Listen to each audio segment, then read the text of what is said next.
Lewis dot structures for molecular compounds. So first we want to write the number of valence electrons that are going to be present in all of these different elements here. Now, in a molecular compound, electrons are going to be shared rather than transferred. So we're not going to get charges, pluses and minuses, like we did with our ionic compounds. Instead, we're going to just have the number of valence electrons. So group 1 all has 1 valence electron, group 2 has 2. The ones in the middle, we're not sure. And that's actually really not going to matter here because molecular compounds are made from non-metals. So I won't have any transition metals in my molecular compounds. Boron has 3, carbon's column is 4, 5, 6, 7, and 8. So we know how many valence electrons each of these elements have just from its position on the periodic table. Now, a single bond is going to be 2 electrons. So one atom is going to share an electron and the other atom is going to share an electron for a total of 2. A double bond is 4 electrons. So half of those come from atom A and the other half come from atom B. A triple bond is 6 electrons. 3 from atom A, 3 from atom B. Hydrogen is always going to form a single bond, and that's because hydrogen has only 1 valence electron. In order to be stable, it just needs to gain 1 more. So this would be a full octet for hydrogen. That only means 2 electrons. So hydrogen's only ever going to be able to make 1 bond.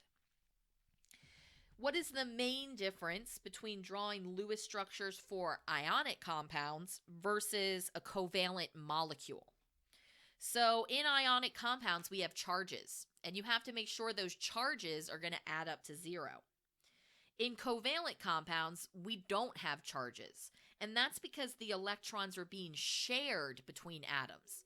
It's not that one takes it, forming an anion, and the other loses, forming a cation. Instead, we have a sharing of electrons. So we're going to start by figuring out the Lewis structure for these 3 molecules. Then we're going to work on determining the shape in 3 dimensions of these molecules. So first we're going to start with CO2. Carbon has 4 valence electrons. So we're still following the pattern, top, right, bottom, left. Oxygen has 6 valence electrons, and we've got 2 oxygens here. So I'm going to draw both. Now we want to figure out how many bonds these can make. So each unpaired electron is going to give us 1 bond. So carbon can make 4, whereas oxygen can only make 2. So these electrons here that are already paired, those cannot form a bond. They're already paired up. But these other 2 that are unpaired, these guys can make up to 2 bonds each. My central atom is going to be whichever one makes the most bonds, so it will never be hydrogen. In this case, it will be carbon. So here's what we're going to do. We're going to put carbon in the middle. We know that's our central atom. We also know that we need to attach 2 oxygens onto that carbon. So I know oxygen needs to make 2 bonds. So I'm going to draw in a double bond here and a double bond here. So each oxygen needs 2 bonds, and carbon needs 4, and it's got 4. So now we just want to make sure that we account for all of our electrons. So we originally started with 4 plus 6 plus 6, which is going to give us 16 valence electrons. So this bond, double bond here, has 4 electrons. Half of them are from oxygen, half of them are from carbon. And it's the same thing on the other side. So far, we only have 8 of the 16 electrons accounted for. So these 2 that are right here, the ones that are not paired, that's the 2 that are in this bond here. So the other electrons, like these guys, we call those lone pairs. So I'm going to have 2 lone pairs on this oxygen and 2 lone pairs on the other oxygen. It doesn't really matter where you put those as long as they are paired together. So this gives us a total of our 16 valence electrons. So we've accounted for all of the electrons in this molecule. Next we have HCN. So go ahead and pause the video and take a few minutes to work on finding the Lewis structure for HCN. So we've got hydrogen, which only has 1 valence electron. Carbon has 4, nitrogen has 5. So that means that carbon can make 4 bonds, hydrogen can only make 1, and nitrogen can make 3. So the one that can make the most bonds is carbon. So we know that we need to put carbon in the middle, and we have to attach onto that an H and an N. Hydrogen needs a single bond, nitrogen needs a triple bond, carbon needs 4, which it has. So now we want to make sure we keep track of all these electrons. So I've got a total of 10 valence electrons. There's 2 in this bond, so one of them is from hydrogen, one of them is from carbon. There's 6 in this bond, so I've got 3 from carbon and 3 from nitrogen. So that's a total of 8. So where are those last 2 electrons? We haven't accounted for this lone pair on nitrogen, so I'm just going to place that on nitrogen. So my Lewis dot structure is going to look something like this. Okay, one more for you to try. Go ahead and pause the video and then return here when you are ready to check your work.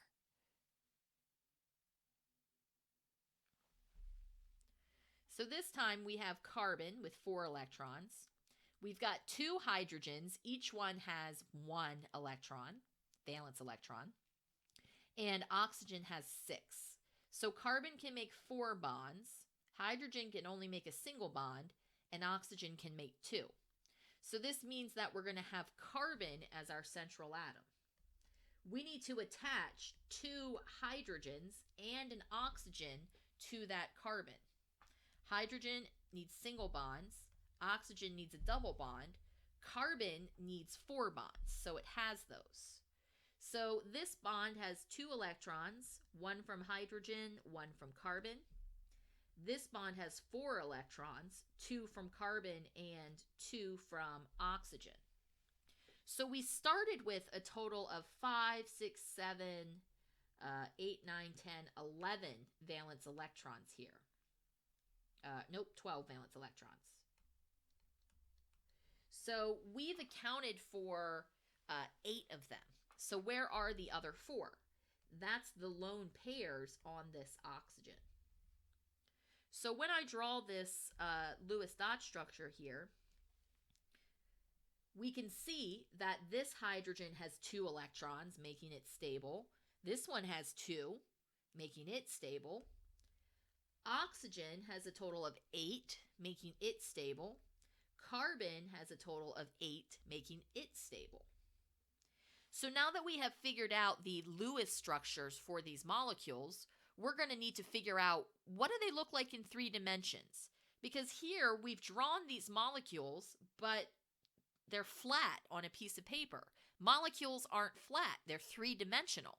And that 3-dimensional shape is really important to the properties of a given substance, of the molecules within a substance. So let's take a look at our completed Lewis structure that we already drew. The central atom is carbon. Now, looking at CO2, I've got 1, 2 atoms that are bound to carbon. And there's no lone pairs of electrons on that central carbon because all 4 of carbon's electrons are in bonds. So we have 2 bonding atoms and 0 lone pairs. So if we use our VSEPR chart, this tells us that the shape is linear. So VESPR stands for valence shell electron pair repulsion. What this means is that this pair of electrons and these electrons repel each other. So this forces the molecule into this linear shape. So you're going to go ahead and try to build this using your model kit.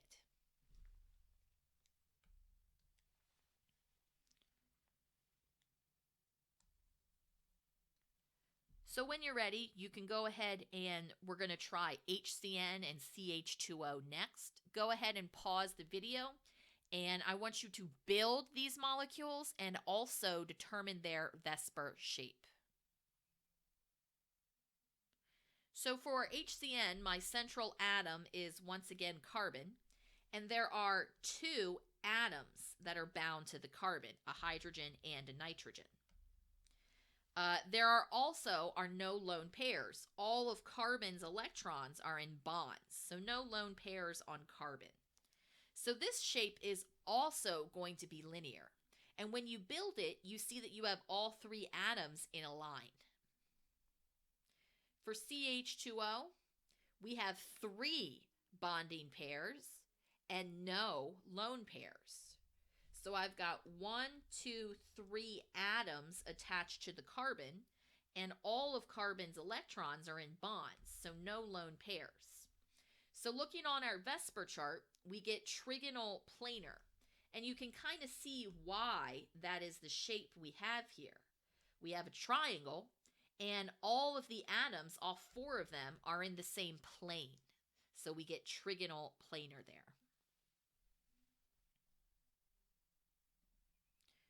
So compare the 3D model you built to the shapes shown on VESPR chart. Do they match up? So if you flip to the back of the VESPR chart, you can see the molecule shapes. And we see that the molecules are a pretty good match for the VESPR chart. Difference being that we can't see those non-bonding electrons. So when we look at my Lewis structure, if we look at something like NH3, I can see my lone pair. When I make this with the molecular kit, with the model kit, we can't see that pair of electrons. This is important because this pair of electrons is going to repel these electrons, these electrons, these electrons. So that forces this molecule into a 3-dimensional shape to try to minimize the repulsion here.